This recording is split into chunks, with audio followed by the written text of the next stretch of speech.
Bonjour à tous et bienvenue sur ma chaîne. Je m'appelle Jamila et je suis enseignante de russe native. Donc aujourd'hui, on va parler des déclinaisons russes. Ceux d'entre vous qui me suivent sur Facebook savent déjà que j'ai publié mon manuel sur Amazon en format papier où il y a toute l'information sur les déclinaisons, leurs terminaisons, leur emploi et plein d'exercices. Mais nous, aujourd'hui, nous allons nous concentrer sur la déclinaison accusative. Donc ce qu'il faut savoir sur la déclinaison accusative, c'est que l'accusatif, c'est toujours le complément d'objet direct dans la phrase. Par exemple, si vous dites « Papa prépare le dîner », «Папа готовит ужин». «Папа готовит ужин». Ça veut dire que c'est papa qui fait une action, donc c'est le papa qui est sujet dans la phrase, et donc ужин dans ce cas-là, le dîner va être à l'accusatif. Donc c'est pas le dîner qui se prépare tout seul, ou voilà, qui fait une action, c'est papa qui fait une action. Et donc en gros, le dîner subit une action. D'accord? Donc l'accusatif, c'est toujours le complément d'objet direct, donc ça peut jamais être le sujet dans la phrase. Le sujet, c'est toujours le nominatif. Maintenant, tout ce qui est les terminaisons à l'accusatif, ici, il faut faire la différence entre le animé et inanimé. Qu'est-ce que ça veut dire? Vous savez qu'en russe, on peut dire qui est-ce, кто это, et qu'est-ce que c'est, что это. Donc en fait, animé en russe, ce sont les gens et les animaux. Et donc le inanimé, voilà, c'est tous les autres objets, tout ce que vous voulez, enfin les pays, tout ça. Donc ça c'est inanimé. Et donc animé, c'est les personnes et les animaux, d'accord?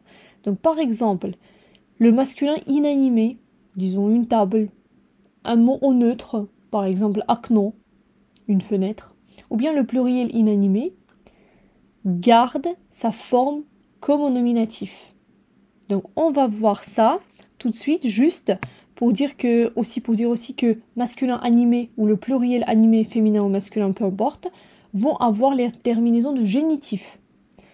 Et donc pour le féminin, peu importe que ça soit animé ou inanimé, donc le A change en OU, le YA change en YOU et le signe reste le signe, donc il n'y aura aucune terminaison à rajouter. Donc on va voir ça dans les exemples, ça va être plus simple. Donc on avait dit masculin inanimé, le neutre et le pluriel inanimé gardent ces formes du nominatif, donc il n'y aura aucune terminaison à rajouter, il n'y a rien du tout, il n'y a aucun changement. Par exemple, vous dites téléphone здесь. Téléphone здесь. Le portable est ici. Ici, le portable est le sujet dans la phrase. C'est le portable qui est ici.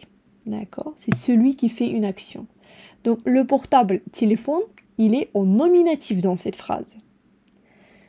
Maintenant, si vous mettez le mot téléphone à l'accusatif, dans une phrase par exemple, je vois un portable, я вижу téléphone, я вижу téléphone. Ici, le mot téléphone est à l'accusatif, mais comme vous pouvez voir, il n'y a aucun changement, il n'y avait aucune terminaison à rajouter, il n'y a absolument rien, les formes restent les mêmes. Passons maintenant au neutre. Окно большое. Окно большое. La fenêtre est grande. Comme vous pouvez voir aussi, ici la fenêtre est grande, donc la fenêtre c'est ça le sujet, c'est la fenêtre. Donc окно va être au nominatif. Maintenant regardons l'exemple avec l'accusatif. Я вижу окно. Je vois une fenêtre. Я вижу окно. Окно est à l'accusatif, mais la forme reste toujours la même, c'est toujours la même comme au nominatif. Pareil pour le pluriel inanimé. Prenons les exemples avec les stylos. Ручки на столе. Les stylos sont sur la table. Ручки на столе.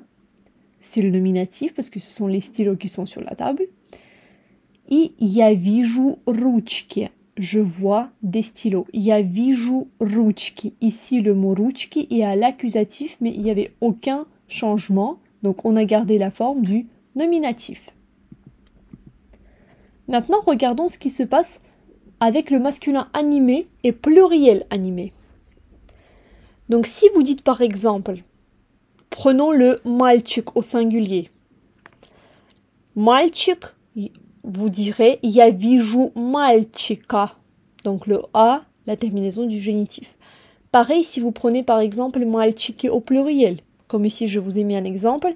Мальчики, les garçons au pluriel. Я вижу мальчиков. Je vois des garçons. Ici, ça va être le génitif. D'accord? Donc, мальчик deviendra мальчик comme génitif singulier et мальчики au à l'accusatif. Donc, ça va être я вижу мальчиков. Pareil pour девочки qui est le pluriel, mais cette fois-ci du féminin.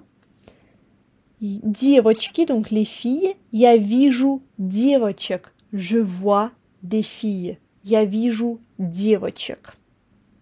Ça va être les formes du génitif.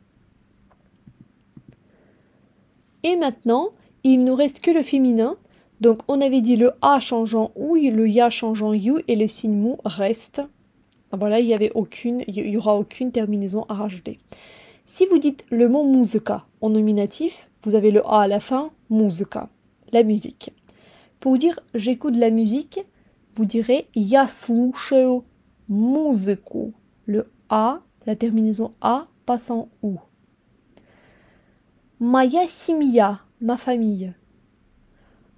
Vous direz я люблю мою семью. J'aime ma famille. Я люблю мою семью. Vous voyez que le ya passe en you, même dans le pronom possessif моя, ma famille.